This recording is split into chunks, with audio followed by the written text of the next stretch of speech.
And there he is! Hi, Goodbye! you all right? How are you? I'm good, man. I'm good. I'm good. Let's see if two non-millennials can use Instagram. I know. Another new thing I've learnt in lockdown. We'll see.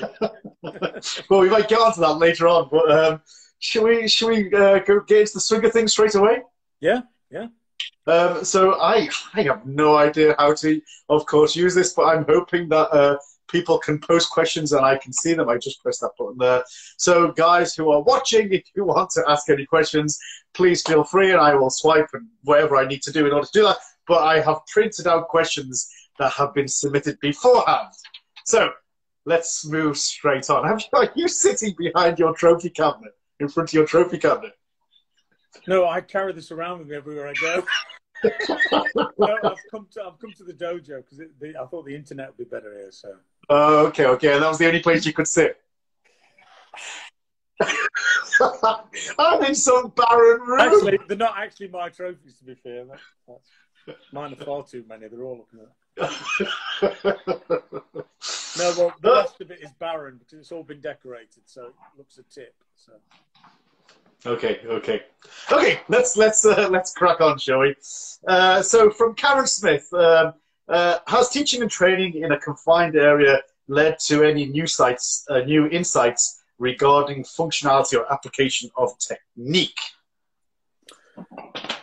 Well, do you want me to start? Okay. Yes, please do. Yeah. Cheers. No, I mean, a lot of the footwork and stuff that you've seen, I mean, everybody's been posting stuff, haven't they? You know, doing a camera in, small space and so on. But it's stuff we've all done, haven't we, before? We've done that kind of footwork before. Instead of stepping forward with an Oizuki, you're pulling your front leg back and attacking and so on like that. I mean, it's valid footwork that we do normally anyway. None of that really changed, I don't think. And, of course, you think back to the old dojos. I mean, when you're into Okinawa, they're tiny little places, aren't they? Huge line works. I mean, came a lot later on, didn't they? So yeah. I don't think it made me think about things really in too much of a different way. Made you work a little bit because you've got to think about, I think the biggest restriction was people not having a partner. I think it wasn't so much the space, because we're used to doing it in that kind of an area. But for me, the difficult thing was not having a partner. Yeah, I was interested. I saw Jesse Enkamp shared it, and it was a American grappling coach, kind of well-known grappling coach, and he was doing kind of how to kind of do a kind of takedown and kind of getting out of a thing without a partner. And he was saying, I want you to imagine this, and he's going through the move, and it was kind of like a flowing drill. And Jesse Enkamp had said, finally, the MMA guys realized what kata's about. Yeah. I thought it was really nice. It was really super nice. Yeah. I mean, I think... yeah. I think it's just what we do all the time, don't we? We adapt. Yeah.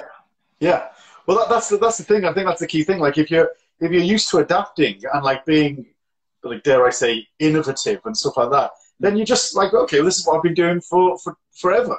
And I think we've all seen kind of the people now are sharing lots of kind of training videos and stuff like that, right? And sorry. And I think some I would say are trying to fit the old shapes, which are kind of like, Ido Kihon, going up and down basics and all that kind of stuff, into a very confined space. And so they're kind of lacking, not imagination, but maybe an ability to think outside the box. And then others who are always maybe trying to think outside the box, just get on with it and go, yeah, this is fine.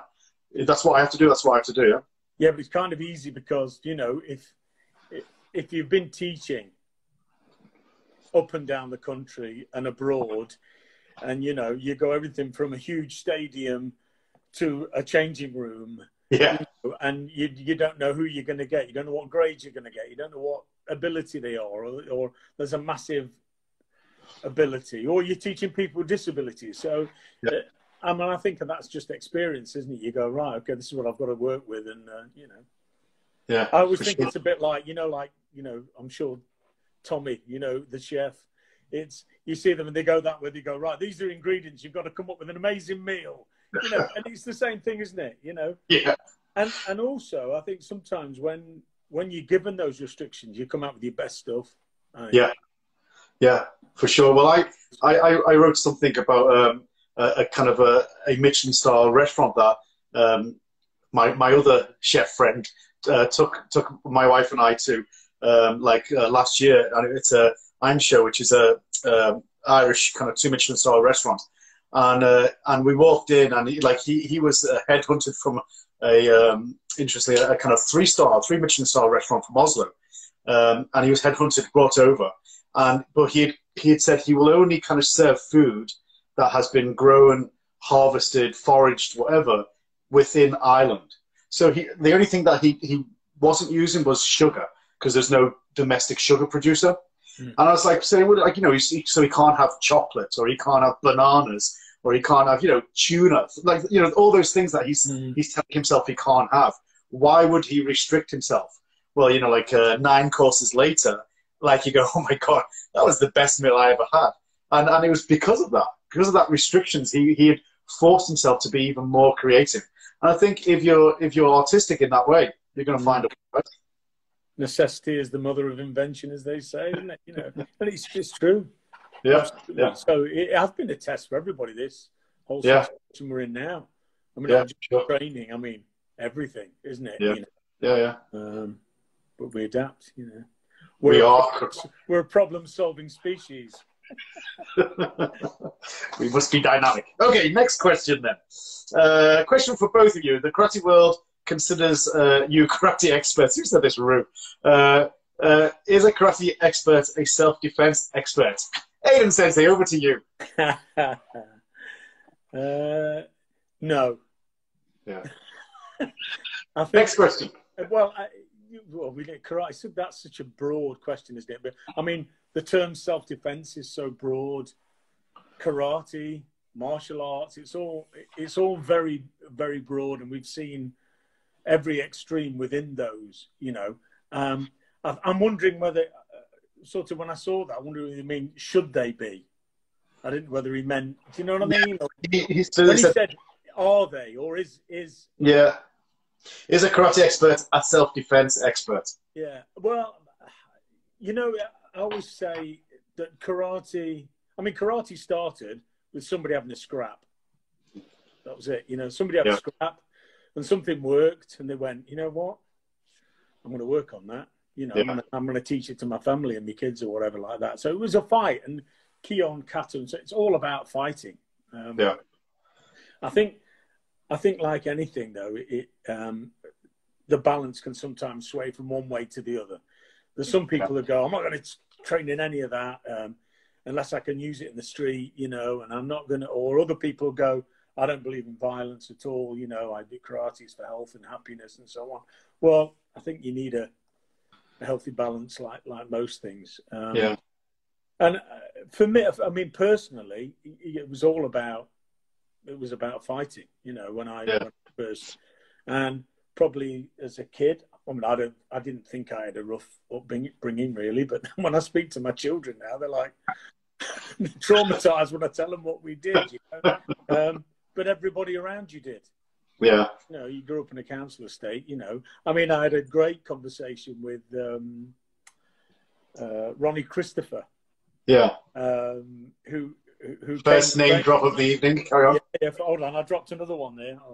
And he came on a course. He came and trained with me like that, and we just got on instantly. It was a real pleasure, in being there, and we had such a chat. But he said, his first impression of the evening. He goes, well, you know what, Aidan, he says, you had to be tough because they tried to nick me bike. I had to fight because they tried to nick me bike. And I went, okay. And he was just saying, black lads, brought with white parents or whatever like that, if I remember right. And that was his environment. So when he went and trained at his club, all he wanted to do was fight, and he was forced to do kata. Okay. Telling me his instructor was Cyril Cummins, and he was saying, you know, you've got to do kata, and I don't want to do kata. Don't do your kata, you're going to get your grade in. So he was basically forced to do it. Yeah. But he's doing a bit. He's been coming to the dojo every night. Does a bit with Dave, and oh really? He's still training, and yeah, great guy. Still moving well. So I think as far as that's concerned, I've always, when I've done a technique, I've always thought practically about it. Yeah. You know, and I always think kind of realistically about it, and that's why I've always had a healthy, how can I say, when I used to be told things by certain people about Japanese instructors, you know, as much as I admired them physically, you know, some of the claims that were made back in the day by some people, I was thinking, you know, they're just a man, you know, and you know, I've seen people get in fights, you know. Yeah.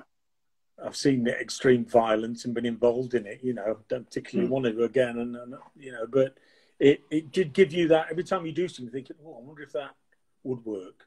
Yeah. So there's always that healthy respect at the back of your mind with it, you know. But it's not everybody, and some people, they've not got a violent bone in their body, and they come here because they feel insecure. Yeah. So, you know, if I go in there and the first thing you've got to learn is, you know, look, I'm going to punch you, and you've got to learn to take it.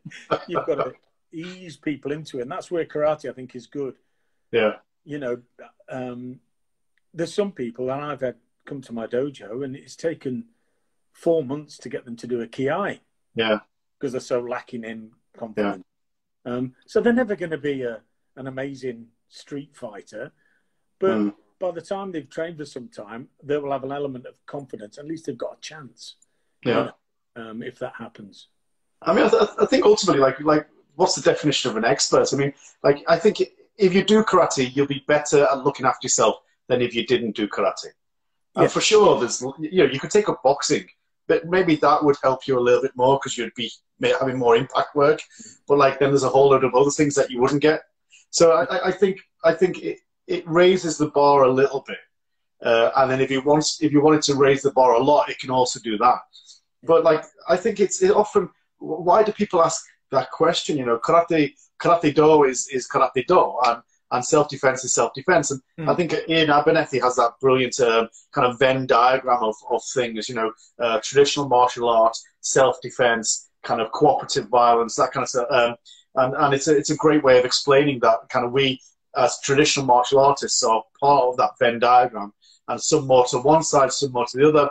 But ultimately, like, you don't have to justify it as being anything other than karate do. It's karate do. So that means that's what you are. They do argue the point that the do came later, and you know, and that was introduced later on to make it more user friendly and all this lot. And yeah, but nobody alive today has practiced karate do without the do being there. Do you know what I mean? Yeah. You know, like, it's not as if there's some kind of old Okinawan master who started to practice in his little jocks in the back of his yard, just doing you know, lifting heavy weights and smacking a makiwara and doing nai hanshi for 5 years. Those guys don't exist anymore, and they probably were self-defense experts.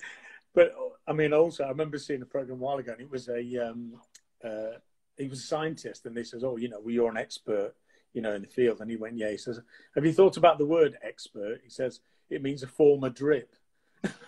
Yeah. He says, "You've got to get it in perspective, you know." But when you think about those Japanese that first came over to Europe, especially, I mean, they were all fighters. Yeah.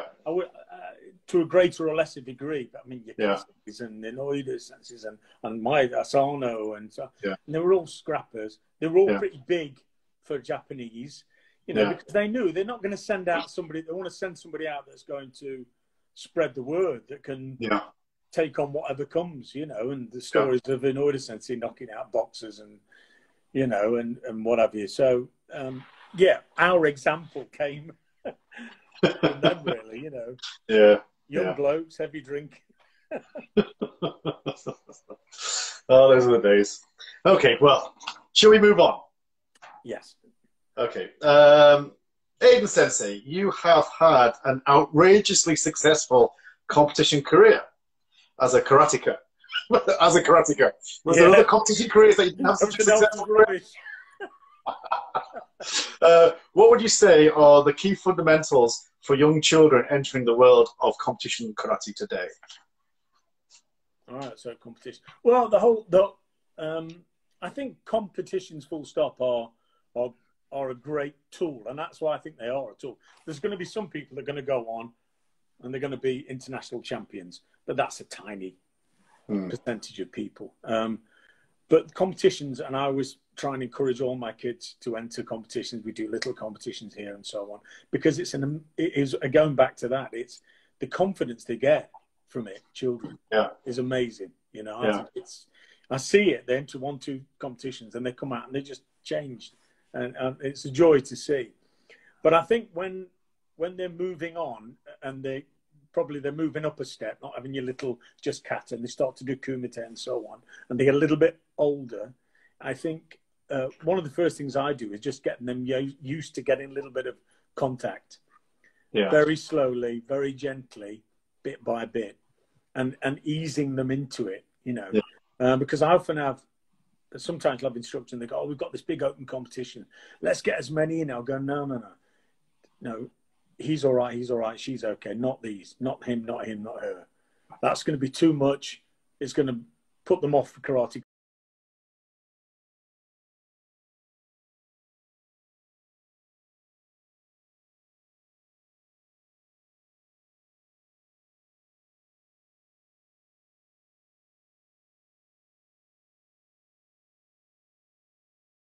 Completely. Whereas it'll be a bit of a test, or they'll love it. And to prepare them for that, sometimes if I do a first kumite, introducing them to their kumite, I'll just get them in the line work as you do, somebody at the front, and the others, I'm just hitting them with kizami. But it's for the person on the receiving end. The whole thing is about them. They just stand there, they can't flinch, they can't move, they grip the teeth, they get a little hit. Occasionally they'll get one that's a little bit heavier, and it frightens them a bit. But all of a sudden then, it's no big deal, and that's basically what we do, isn't it? It's repetition, make sure you're doing it correctly, repeat until it's automatic and it's easy. It's the same with competition. You know, after a while they do a little bit more, and then you know, no big deal. And of course, when you see a kid go out there in front of everybody and do a kata in front of a crowd of people and not blow it, or do kumite, got a really confident kid, you know. So that, to me, rather than just physical, you know, oh, do you do timing, do you do this and that, it's kind of a bigger, easier, really, just gradually easing them into competition and judging them. They're all different, aren't they? You know, and not one size fits all. I think it's also really difficult to kind of push someone kind of to the levels that they maybe push themselves without that kind of drive of the competition or short-term goal. Like, and certainly, you know, like when you go through your gradings every 3, 6, 9 months, wherever it is, like that's a nice short-term goal for people, even adults, never mind kids, but adults as well. Like, but like then you get to your black belts and like there's very few short-term goals within karate. And so those competitions, just to keep on pushing and pushing and pushing, I think is a great driver, especially up until maybe into your late 20s, even early 30s, right? Which you would never get to the same extent without competition, I think. I think, well, you're right. It's I remember actually having an adult brown belt in the dojo. It's kind of office. It's kind of the same thing. And he's doing a bit of kumite with one of my black belts, who was a barrister. That's how middle class this fight was. And the black belt hit him with a mawashi, knocked him out, and he hit the floor. And I came, "Can we all right?" He went, "Yeah, bit heavy, you know what I mean?" But I was just in shock of the brown belt because he hadn't done it, and thought nothing of it, you know. And then I'm sitting in my office, and the guy comes in. And he's, "I didn't come here to do it," and he was like really angry. I didn't come here to get kicked in the face. You need to have a word with him. And I went, "Okay, it's all right. I'll have a word like this." And then he went off like that. And he was in shock. Yeah. I knew it. That's why I didn't, you know, you imagine back in the day, you'd drag you in the dojo and beat the hell out of you. I went, okay. And then he came later and he went, I'm really sorry at the way I reacted. Yeah. I'm really, really sorry. He says, I'm a bit embarrassed by it. He was an insurance bloody broker or something. And I said, listen, how many people in your office have been kicked in the face and knocked out? And he thought, well, I don't know anybody. I said, do you know anybody that's been punched or knocked out in your circle of friends? He went, no. And I says, well, you're now in a very unique group, and I'm a member. I said, I'll see you Monday. Have your gear on ready. But it was a painful experience for him. But yeah, it was an experience, you know. And we've all been knocked out at some stage, or I would imagine, if not a few times. But to walk into a karate dojo and say, "I'm come here to be kicked in the face," what are you coming here for then? Well, joking apart, though, you know, I remember somebody saying to me, "Never put a photo on an advert with two people at each other or with their mitts on kicking." I went, "Oh, but it looks good." No, everybody's smiling and with their keys and everybody's happy. Oh, okay. And it's like, get them in, and then it's like, right, this is what it's really about. Yeah, retention, that's an issue. Yeah. Okay, moving on.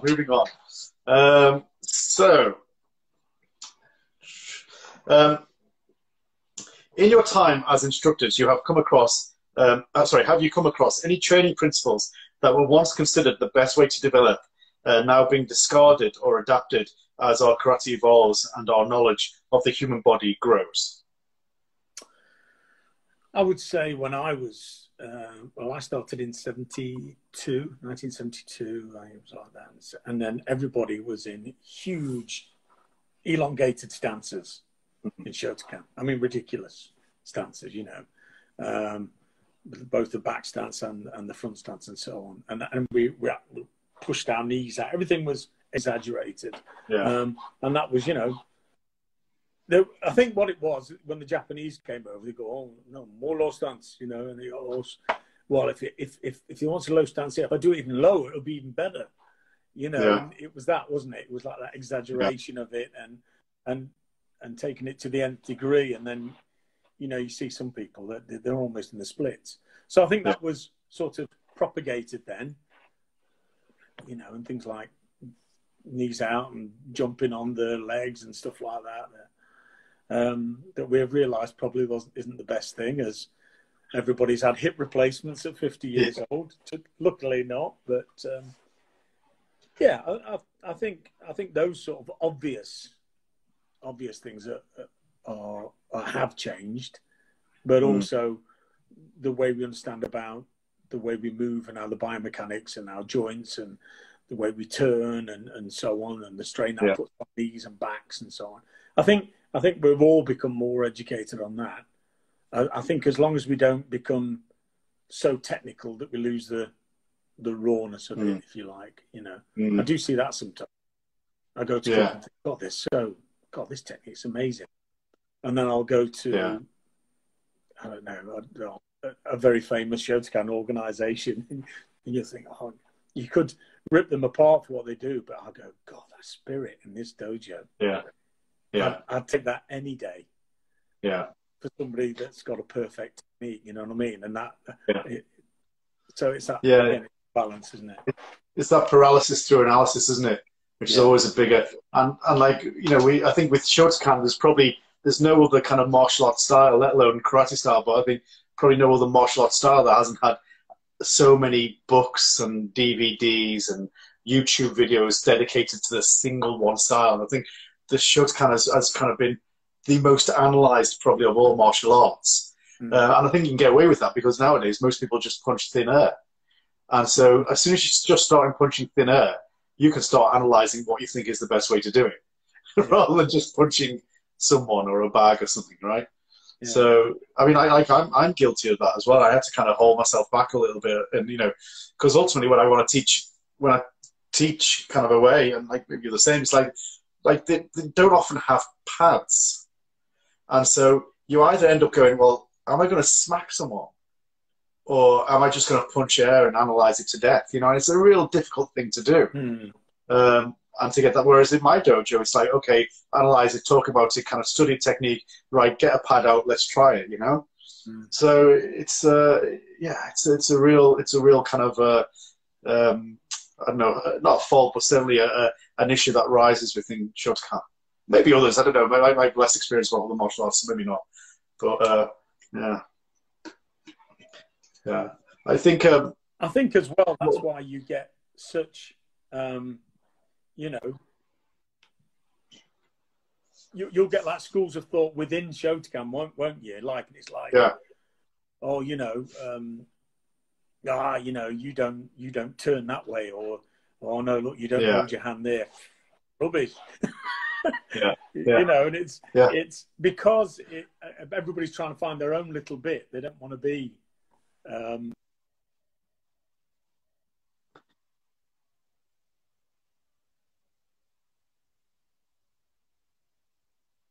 Ooh, hello.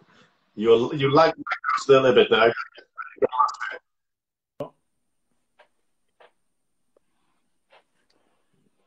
I lost you there for a minute. Have I got you? Yeah, you lost I as well.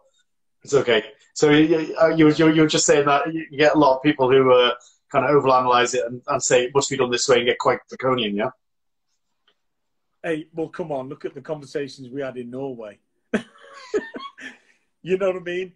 Down to the nth degree and stuff like. And I think it's because probably the likes of you and Richard and Tom were all doing the same, came from the same sort of training in that it was down to the nth degree of what they were changing, very minute things. So whereas then you'd see somebody do another style and you'd have a more general view over it. So I think it's tempting to analyze it to death, isn't it? And lose the big sort of picture of it. You know? Yeah, for sure. Yeah, I mean, for me, I think certainly like what I kind of enjoy that kind of like talk and discussion and, you know, analyzing of techniques. What do you do? And blah, blah, blah, and arguing my point. But with the realization that different bodies are going to produce different karate. And so I'd like to go back to the question itself. I mean, I don't know if karate technique has changed over the years. I mean, I certainly, like I started in '85, so, you know, certainly I can see changes, but I don't know if that's just changes or just a deepening of understanding. I think people have got better, right? And certainly Nakayama Sensei's karate, from what I understand, was highly, highly analyzed and highly scientific, and everything had a very specific meaning. Whether that was translated so well to Europe in the 60s, 70s, 80s, I don't know. But certainly from what I understand, that's how he was taught. Well, it's very strange because when I used to go to competitions in the 70s, when anybody got out to fight, you knew exactly what style they did. Yeah. I mean, it seems ridiculous now. Yeah. All Shotokan people would go right the way down there, and Shukakai would come out like this, you know. And, I mean, it seems ridiculous now, but you did get that a lot. And you could say, really? They did Shukakai or they did Bon or whatever. But, I mean, now you can tell anybody what style they did when they went on the competition arena. Because now it doesn't matter. Well, it's a style in itself. Yeah. Isn't it? Yeah. It's a martial art in itself. It's kind of separate, you know. Yeah.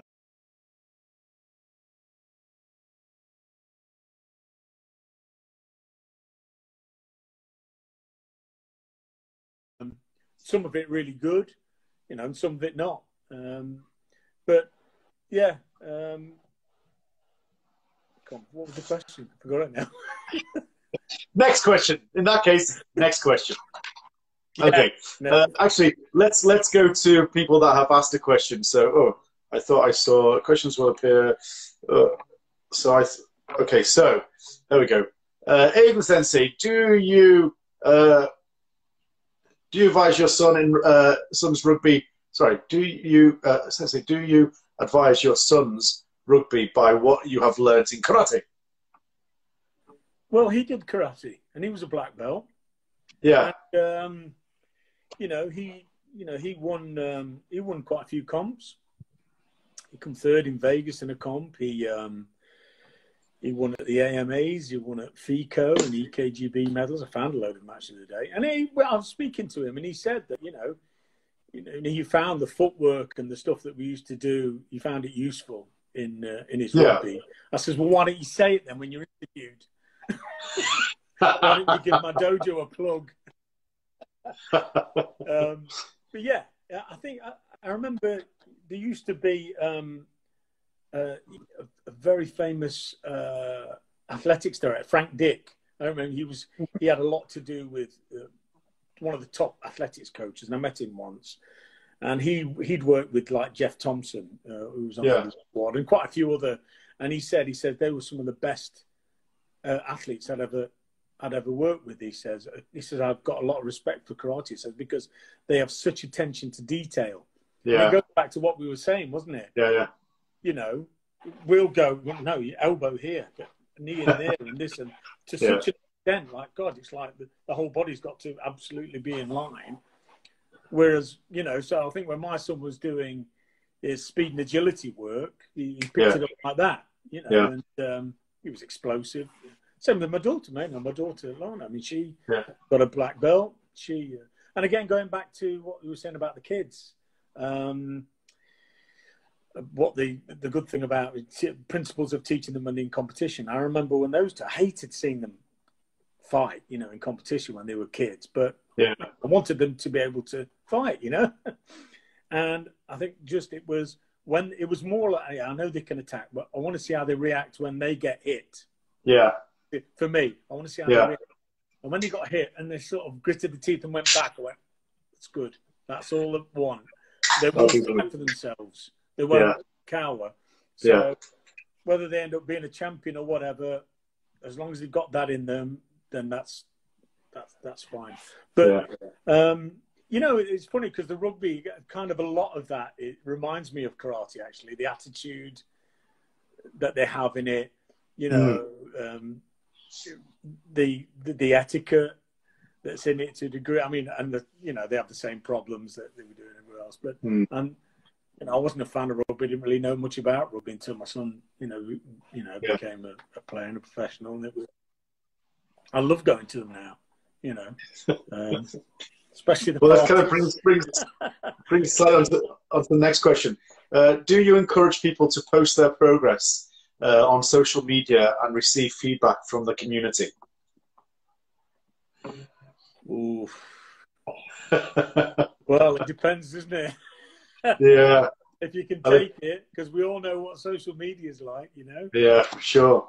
I think the problem with the internet is that it's very polarizing, is it? Like anybody who will have the inclination to say something will be either very pro or very anti. Like people who are kind of so about it go, oh yeah, that was good, but they won't bother kind of actually typing something in, right? Yeah. Whereas like if they're strongly minded, then they'll either say something positive or obviously very negative. That's a nice way of putting it. Strongly minded. Well, yeah. I don't know. I mean, I think you should take as much. You should take the negative comments with as much kind of a reliance as the positive comments. I think neither are that meaningful. Yeah, I mean, I don't think it's healthy, if I'm honest. Yeah. I mean, again, going back to my son, and I've gone and watched him play, and they've got thousands of people watching a game, and he's running down the wing of the opposite team, and, you get some stick. Yeah. Not as bad as football, but you still get it, you know. And of course, the first time, I took Dave Hazard once with me. I thought, we're going to sit in the stand. We're going to stay away from the side. Because when I've been there and somebody said something, I went, I've said something. I thought, I can't be doing with this. I've got to behave myself and go up and sit in the stand and keep your hands. But yeah, if you can't. Max has just commented. He said, yeah, I did do karate. He says, wasn't that great though. I don't know if he means the karate wasn't that great or he wasn't great at it. Oh, well, no, he just does that about his rugby. Fair play to him. But no, he was a good lad. And he did come back, actually, and do one session. He put one of my old geese on. And I thought, this would be fun. He was really good, actually. Oh, really? Genuinely. Well, it's just physical intelligence, isn't it? Yeah. It's knowing what to do with your body. Very coordinated. And, of course, he's a professional athlete, so he was fit and strong. Yeah. I mean, the only thing wasn't very good at was sort of doing my washes and things like that. But the other stuff, it was explosive. That's a specific kind of fitness, isn't it? Sorry, specific kind of flexibility. Okay, let's move on to a next one. Okay, we often hear and say that karate ultimately allows the practitioner to connect the body, the mind, and the spirit together. Okay, this will be good. Those three concepts are therefore interconnected in some way and must grow as one, hence considering what we do. Do you think this is correct? I think that was the answer. God, that was a long question, wasn't it? Yeah. So, mind, body, spirit. Does karate bring those three things together? Well, yeah, but it's not exclusive to karate, is it? I mean, I mean, that again, you can see a top athlete that will achieve that.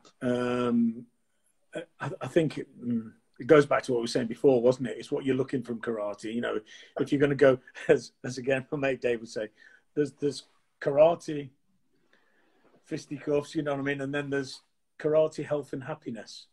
You know what I mean? And those two, and it's getting that kind of balance. To me, it's like people go, come to karate because it makes you fit. Yeah, but as far as I'm concerned, that's a byproduct. That's a byproduct of what we do. You may become very fit, losing weight, blah, blah, blah, training. But that's a byproduct of it. That's not what you do.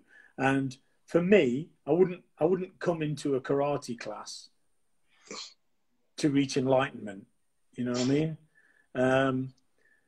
I'd be too busy getting punched in the face. But I think it's kind of one of those things. As you get into it, you'll search that out. Yeah. Hey, you want to speak to Rick, don't you, for that? I think there's probably the world's tiddlywinks champion who's really zen as well. You know what I mean? Like I've seen those guys, and what they can do with the wink or the winky or whatever they call it is unbelievable. Or anything that takes a high degree of physical intelligence, because you've got to have spent a lot of time practicing and honing and polishing a certain skill set. And then that's not even enough, because a lot of people can get that skill set. It's whether you can then switch everything else off and be in the zone at the right moment in order to do it, right? And that's really the epitome of Zen, is like what Japanese masters call Zen and what kind of a golf player will call the zone, or a rugby player or a tennis player, whoever it is. I don't see real much difference. No, I agree. Yeah. I think the only difference is maybe that in karate there is a chance to do that for far longer than your average professional sportsman. If a professional sportsman was kind of finding the moment and finding the zone, or being in the zone for 40, 50, 60 years, then maybe that will lead to a greater level of connection or understanding or whatever that maybe martial artists can get.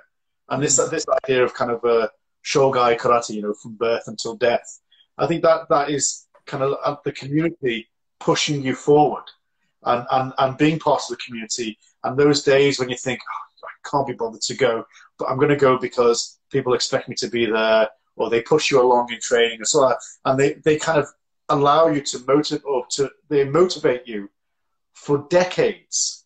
And that in itself is what helps to find some level of connection that maybe other things would wane a little bit, But inherently, I don't think there's anything great about it. I don't think there's any magic within the shapes that we throw. Well, I mean, I went and saw a Cirque du Soleil show. Yeah. Some of them looked superhuman. I mean, I remember thinking, God, if you did that on a course, you could be a demigod, couldn't you? And it was incredible levels of skill and attainment. And, but they just don't put the PR behind it that we do. Yeah, yeah. And I think also there's an awful lot of the students putting that onto the sensei. Mm. I was having a chat with a couple of friends the other week, and they were talking about the sensei. Well, one guy was talking about his sensei specifically, and he was saying, you know, his sensei was a real kind of he likes to show people the way you know, find the light, you know, whatever, find the way. Like I'm not going to argue the point with him, but like in many ways that is so much coming from the student rather than from the sensei. Sensei's just being the sensei. This is me. I'm fine. I'm on my journey. This is my journey. If you want to come along with me, that's great. But like, he's not as if he's kind of, you know, feeding them breadcrumbs to show them the way. But the students often put that on the sensei because maybe in some level that's what they're looking for. And, Yes. and they'll end up realizing that they've followed someone else's way all these years rather than their own. Really, they should find their own way.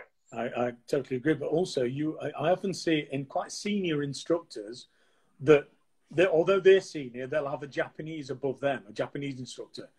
Yeah. And they really bag carry after them, Yeah. you know, and counter, and, you know, really, really, for me, uncomfortably over the top. Yeah. I show immense respect for instructors. But it's a little bit too much. And I often think it's because they want their students to do the same to them. Yeah. So like the more they treat that instructor, the more they're going to get that. Yeah. You know, and I think that. And it's a generalization, but sometimes when I've gone to clubs and there's more time spent on how you read the dojo kun and the way you bow here and you bow there, and it's all about bowing this and sweeping it. I go, you know, can we do some karate? You know, and then when they do that, you go, oh, okay, maybe you shouldn't spend so much time doing that. Maybe you should get out there and start punching and kicking each other a bit. And absolutely. It's the whole, you know, well, you've told this whole debate about Shihan and Hanshi and Soke and, you know, and all that. And, you know, when I spoke to people back in the day, they said they only called Nakayama Sensei and that was it. And he said all he wanted, Sensei. Yeah. So I think if you're comfortable being called all that. Yeah. You know, well, it's not even cool. There's a bit cringing.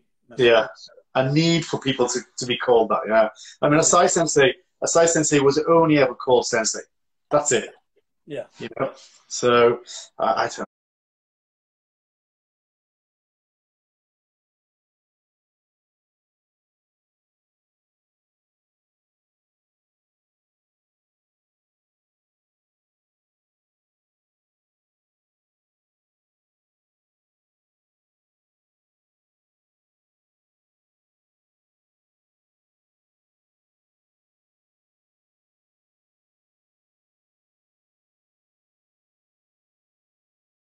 I like, yeah, I'm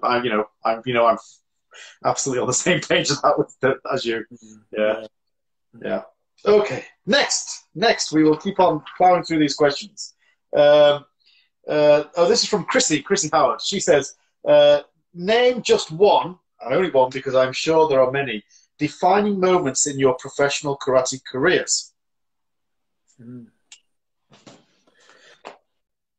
Well, I suppose if professional, I don't know. Would that I guess just be, let's widen it to karate. I suppose I suppose winning the championships in Japan was, you know, a very landmark for me. Yeah. You know, and it was on a lot of levels, you know. And of course it opened a lot of doors and enabled me to, you know, to teach and travel and so on. But the whole experience itself was great. You know, meeting Toshi Mifune, and which was cool a few times when we were there.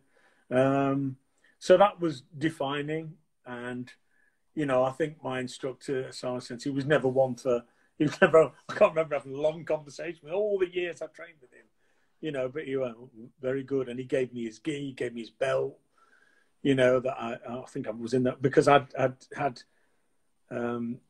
7 stitches put in my lip, so it was covered in blood. So he gave me and then when I go to give it back, do you want it back, Sensei? Oh, you keep it. Oh God, I'm awful though because I thought I'll treasure that. And God, you move houses so many times. But anyway, so that was like, and also, ironically, the couple of years later, when I defended in Dusseldorf and kind of getting all cheated out of it, really, was defining, because I thought, oh, you know, you looked up to these people and it was so blatant, you know, and that was just so disappointing, you know. You realise that, you know, the magician was behind the curtain. It's all a bit, I'm not really sure about all this now, you know. But yeah, so it was good and bad, you know. And as she said, as Chrissy said, you know, hello, Chrissy. There are many, aren't there? You know, in your career, those little things that you turn a corner, you go, "That, wow, I'm never going to forget that." You know. Yeah. I often think that, like if I kind of had to answer the question, which I suppose I'll try to do, but I think often the bad defining moments. I mean, this would sound probably really cliched, but the bad defining moments, like for example, when I had to leave the JKS, or when I was expelled from the WTCO, like, which were like heartbreaking in many ways, turned out to be the best opportunities. You know, I went on and did other things that I'm you know, quite happy with, and then like the best times, like, you know, graduating from the instructor's course, or you know, winning championships and stuff like that, like, we're always a little bit kind of hollow in some ways. You know what I mean? So exactly. Yeah, they like, what am I going to do with that? You know. So yeah, for me, I think. Although I think when the first time I trained with Steve Ubel back in 2007, like, looking back at it now, I know that, like, what he was talking about, you know, what he was talking about at the time, I seem to remember thinking, oh, that was revolutionary, and like, oh, that's a new kind of direction I can take my karate in. But then I've seen someone sent me a video of me teaching in Brazil, like the year before. So the year before I met Steve Ubel, I was teaching in Brazil, and I was saying the same things. I mean, not in the same way, but basically the same things as what Steve was doing the year afterwards. And so this is back in 2006, and then I saw a video. Then I trained with him in 2007, and I thought that was revolutionary. But looking back now, I think what it was that it wasn't revolutionary, but it gave me permission to then explore everything that I'd been thinking. When up until that point, I was still very much JKS, can't do anything else, blah, blah, blah, that's it. So I think that was defining, in the sense that it just freed me a little bit, you know? Yeah. Well, the same thing. Anyhow. When I left HDKI. You know, yeah. It was, so that brings on, it's a lovely segue. That's what. Oh, well, good segue. Was that what you were going to ask me, was it?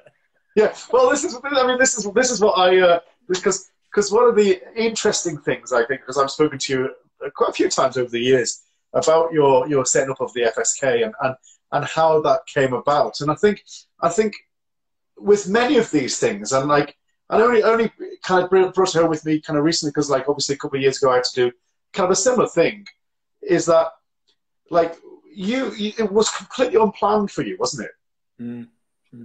And so, from what I understand, I'll briefly regurgitate the story. And from what I understand, like, you went to see Asano Sensei just for a discussion, an explanation, and it ended up with you having to leave. That's right, yeah? Yeah, so I mean, that's a very quick explanation of it, but yeah, it was basically. Well, I didn't want to give too much. Like, you can say what you want to say. It was over a grading, and a grading that I didn't even want to do, but Albert Hampson said, "Oh, you should do this grading, you know, because we've got a lot of people from London are getting higher grades than us, and so on." I mean, Albert Hampson was a great guy. Yeah. And he absolutely meant well. He says, you know, you should be taking your, I think it was 4-10 at the time. Oh, okay. So, you know, I'll do the letter and everything. And well, okay, so I did it. And, you know, I did a blinding grading. I was training like a lunatic. I was training every day. I was training hours and night. So, and, you know, the SKI didn't really have a reputation to fail people in gradings. Yeah. So, to the point where that's where a lot of us were trying to have a discussion to say, you know, maybe we should be a bit stricter in gradings, ironically. So I never really saw anybody sort of fail down gradings and that. And I mean, some of them we'd like, you know, hold heads down a little bit. And I went there, and Steve Cattle was there. There was Ochi Sensei was on the panel there with Asama Sensei, and did the grading. And then for the first time ever, he didn't give the gradings afterwards. And then Albert Hampson came to me and says, "Oh, I'm going to put something in the paper." And I said, "Oh, Albert, nobody's been told." He says, "Yeah, but we you know, we know it's passed."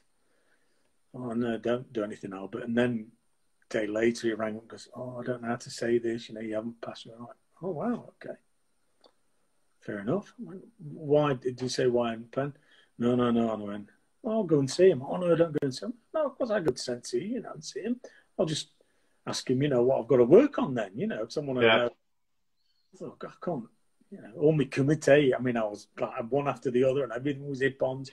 Did a great, you know, everything was just good. Right? Yeah. I was on form at the time. And it's the first time that Sensei didn't invite me in the house. You know, and I thought, this is strange, you know, and he went, and he just said, you're not training at my dojo or something.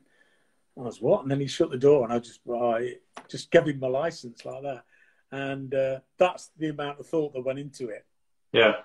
No thought at all. You know, I remember going and sitting in my car and being devastated. Yeah. Because I thought, that's it. That's, you know, everything, all my karate, this karate family that I belonged to is gone. So anybody that thought that, and people did. Even people that were like mates would go, "Oh, well, you know, you can go and do this now." I thought, what? Yeah.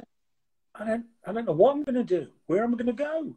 I can't go to where am I going to go? I can't go to the KGB. You know, I can't do anything. And then people were ringing and saying, you know, if you're going to do your own thing, we'll come in. And then it just happened from there. Yeah. Basically through necessity. But you know, with age and maturity, it was all just lost in translation, misunderstood, cultural differences, and you know, Sensei wasn't at fault. I wasn't at fault. It was just a lack of communication that we had then, you know. And you know, it was difficult because it's a little bit like, you know, remember that film Vantage Point with Dennis Quaid? I always think of the whole film as going back and seeing it from a different angle. And of course, everybody's got their own take on it. But okay, it worked out for me. The SKI has been fine without me. You know, it didn't kill them off. And we never, you know, we're fine, Sensei and me. And I've been invited to. He's still my Sensei, and I owe him a great deal. And I've told him, this is not a problem. Things have moved. But it was a lack of understanding, to be honest. You know, and of course the irony is that Sensei. It was the classic of, I'm going to slap you down, and then once you've taken that slap, then you just come back training. And he was kind of in shock that I didn't sort of come back. Yeah. And I was in shock that why would I come back? And, you know, pride and all rubbish, you know. And but I remember, like in a slightly similar way, like when I back in 2000, I don't know actually what year this was, probably 2006, something like that, and 2007 maybe. I was in London with Kagawa Sensei, and he said, "Oh, what grade are you now, Scott?" I was like, "Oh, I'm fourth dan, you know." And he said, "How long have you been fourth dan?" "Oh, like 5 years." He said, "Well, you should grade. You know, next time you should grade." "Oh, Sensei, okay, no problem." And then like a couple of months later, we were teaching together in Portugal, and so I kind of rang him up and said, "Sensei, I'll be in Portugal with you next week." "Oh yeah, great, looking forward to seeing you." "Okay, and Sensei, so I'll grade then, yeah?" And he went, "Oh, are you due? Are you ready?" I felt like saying, no, I am not asking, can I grade? You've asked me, but like it's too late then. I was like, yeah, I graded over 5 years ago. He's like, "Oh, okay, well, okay, give it a go." And so I graded, and he failed me. And I couldn't say, "You asked me." You know what I mean? But it was just miscommunication. And coming out of the changing rooms, or coming out because strangely it was a closed grading. I don't know, it was a closed grading, and the JKS or Kagawa Sensei never did closed gradings, but that one was closed. No one was allowed in apart from me. And there was another guy taking sanding or something, and I did fine, no problem. And I came out, and everybody was like, "Oh, well done, Scott, great." I was like, "No, I failed." And they're like, "Nah, come on, stop taking the piss," you know? Like, yeah, and it's just like, okay, and it's just go with it. Even in the SKI, that's the first time in all the years I've been with SKI, all the years, and apparently since, when the results weren't given as soon as the grading finished. Yeah, I think it's because everybody was cheering and clapping, blah, blah, blah, and I came up and he went, "Oh, we'll give the results later." And I thought, that's strange. I've never heard of that before. But of course, what it was obviously I wasn't bothered about grading, but Albert said, "You should grade." So that was the first thing. I wasn't bothered, but he said, "Do it." Okay, I'll do it. So I had to go on the course, and then Sensei's like, "Oh, you're grading." But and in his defence, I mean, he was saying, "You're not training my dojo." And of course, I was saying, "What's that about?" And I remember saying to one of the guys at the club, kid, I was saying I haven't been training at the dojo, and he turned around, and he went, "Well, you haven't." And I went, "Really?" And I thought, no, he's right, I haven't. But the reason I hadn't was because Sensei had just opened a new dojo. We'd helped him sort of do it, and it was a full-time sort of dojo he'd opened, and he changed all the evening classes. We always, in all the time I trained with Sensei, it was a Wednesday night, and I never missed a Wednesday night with Sensei training. Not because I had to, because I wanted to. I loved training and still did. But he changed it, and my only living then was teaching. I was training all day, and I was just doing fitness classes in the evening. Yeah. And that one class, I never taught. I could have made a lot more money doing another class, and I never did it. But I had these established classes that I couldn't, if I changed them, the place I was working at would have the raving hump. And they said, "Well, if you do that, then you're going to lose this." So I couldn't afford it. That was my living, And so that's why I couldn't train on a Wednesday. And I was like, Sensei just thinks I'm not turning up. Yeah. So he didn't understand why I wasn't there. I didn't understand why so it was. Yeah. And I think, and then this, and then that, and then it's exaggerated, and people saying things, and I was going on the England squad, and people said, "Oh, he's going to go that way. He's changing the way he does his crap." I'd never have gone and joined any other group in a million years. Yeah. But people whisper in his ear, and I've had it. And I'll tell you what, it was a valuable lesson, because years later in my own group, I had people doing the same. Such and such is doing this, and I go. And then you start to go, "Really?" And you think, "Well, hold on a minute. I've been here before." Yeah. Just let things carry on, see where they go. And you find out, no, that wasn't their intention at all. So hey, it's people, isn't it? Yeah, people, personalities, egos. And I think then when you then go on and be successful, people from the outside, like they kind of reverse engineer and go, "Oh, well, he must have planned that all the time." Like, no, you're going to be successful. Because what other choice do you have, right? Yeah, but it was nice as well that, Sensei somebody said, "Oh, he was saying really nice things about me too," and all the Japanese and stuff like that.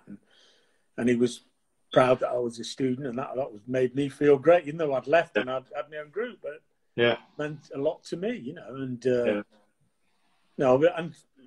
never badmouthed him in the SK, which I never would, there's no reason to. Some people do though. And then you end up paying for that, but I didn't. But right, should we do? We've been going for almost an hour. Should we do one last question? Yes. Okay, one last question. Let's see. So there's let me see. I can relate so much stories of your associations. This is from Vince, or by the but definitely gives a push to the direction most. Okay, that's not a question.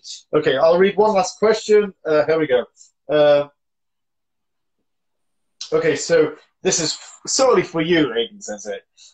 Peter Hogan says, "Who do you consider the most difficult competitor to beat when you were fighting internationally or for world championships?" Any Japanese opponent when I was with 4 Japanese judges. I mean, joking apart, you must have been there. Yeah. You know, we've all been there in every Japanese organization. When you go out there and it's, yeah, I mean, I was speaking to somebody a while ago when they were in Japan, and you know the famous story of when Yahara Sensei headbutted Mori. Yeah, yeah. The SKI team were there. And, okay. Yeah, and they were saying that Yahara, he got an ippon for it. Yahara, I think it's telling me that we've got 24 seconds left. Right. It must be only an hour. So, Delroy Lewis, Keith Barnes, difficult. Vic Charles, Jeff Thompson, Pat Mackay, you take your choice. They were all really hard. Okay, 10 seconds. Senpai, it's been fantastic talking to you. It's been fantastic talking to you, and thanks for everybody's questions as well. We'll do it again. Oh, talk soon.